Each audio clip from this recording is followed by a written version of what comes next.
da gloerdi Kemper, da vez a belek, quoi. Beleget eo bet e triwer a pev a rugen. 1898. A kastet eo bet da genta, da Gastel Paul. E Kastel eo bet e pa de Ugain-Vloaz, oa Curé e Kastel. Da roude eo eat da Lokenole. Bet degloaz e Lokenole. Personne. Ya, person Lokenole. 40 ket. Non, ne ket bet e 40 kedin. Poan no bet o kuitad Kastel a govon da Lokenole, bezir e Kastel ez oa pam Curé d'ar mareze. A peoiat da Lokenole, edo e unan, quoi. Setu chanchet d'an traoù. Ya degloaz eo bet e Lokenole, a da roude eo bet e plouneur trez e pad ouspenn Ugain-Vloaz, eo bet e plouneur.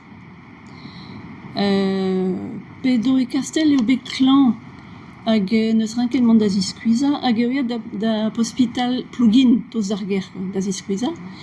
Hag eno neus kroget da skriva. Ar c'hibian a eo ar hospital hag e zea da bourmen gantan alies, gant klan e zea da bourmen.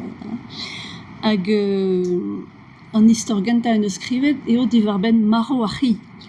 Maro a c'hiroz e prespital Plougin, setu ar pez neus skrivet da ganta.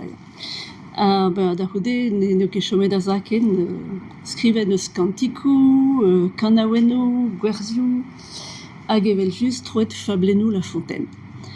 Nous on ket pet en eus skrivet, me en leurman, meus veru koz, en leurman ez eus triugen troet gantan e presonek. Me bez e c'hell ober, La Fontaine neus skrivet daouran anterkant fablen. 250. Skrivet din brau, ur iz brau penvidik plijus da lenn da gunta. Hag diskouez ar rianier e an aveze mad speret an dud. Speret an dud tro dezan, quoi. Desket en oaie musik pa edo e skolaj les navan.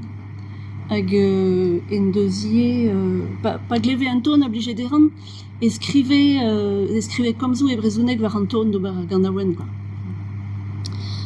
Mem eus klevet koze a lontan kalz pegur va zut kaer a zo deus plouneur, a yo a deus plouneur trez, setu o deus an avezet mad an ehan, peus eo bet eno e pa d'Ugain-Vloaz.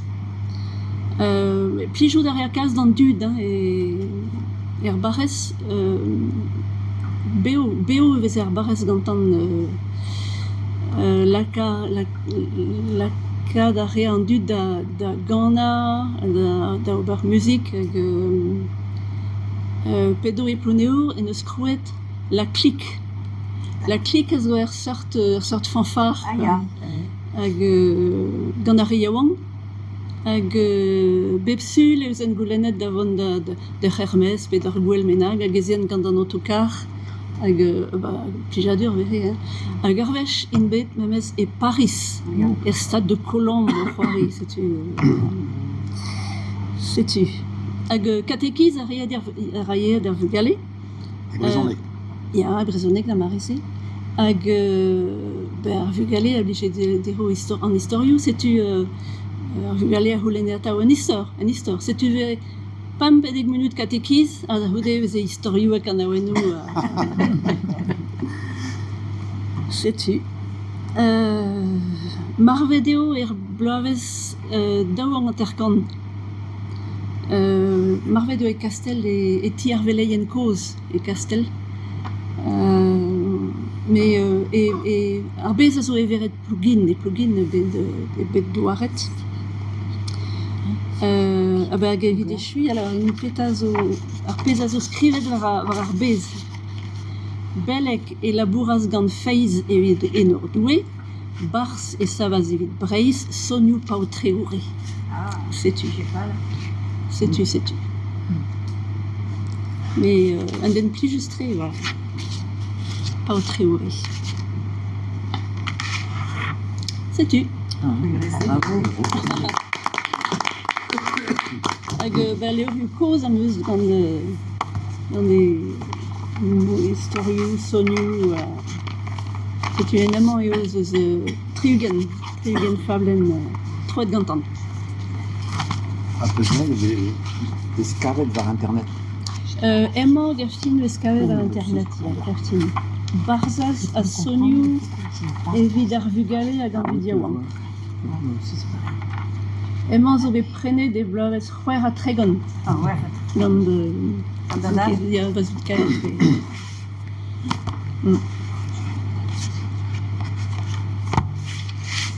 Je skrivet la kontud eus skrivet divarven an doare da drei.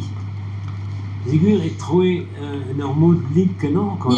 Ya. Gant Ya. ar spirit, niket an troedigez tous d'an desten, quoi. Dan zonj adaptation Michel Lavaret de galek, quoi. Ya. Mieux eget traduction. Ya.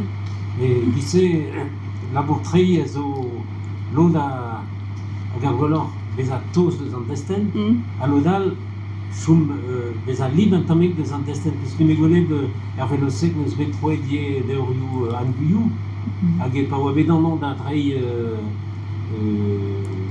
trikomeliget la kont an guioù tro vel ma santez an traoù, quoi. Ya. C'est plus... Oui, ça. Lennet meus lod a lavar a pez neus skrivet a zo ken brao eget ar pez neus skrivet La Fontaine e galek. Bon, neus un ket, mais...